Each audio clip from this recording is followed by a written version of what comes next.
with reference to the fundamental duties in the Indian Constitution, consider the following statements.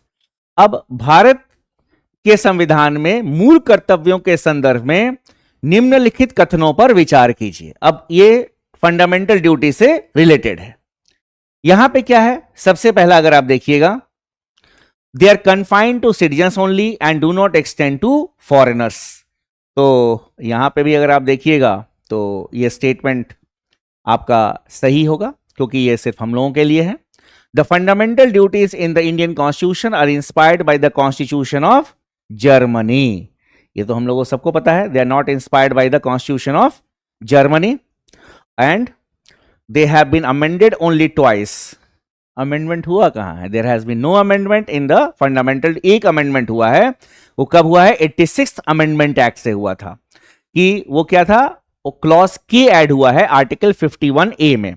तो only twice नहीं है, only once होगा ये. And it is not inspired by the constitution of Germany, it is inspired by the constitution of the erstwhile USSR. ठीक है ना, ये चीज है. तो ये चीज, तो यहां पे कौन सा statement? Only one statement is correct. ये गलत हो गया, ये गलत हो गया, है ना. तो अभी दो बार नहीं है, सिर्फ एक ही बार संशोधन हुआ था, वो भी हुआ था 86th अमेंडमेंट एक्ट से.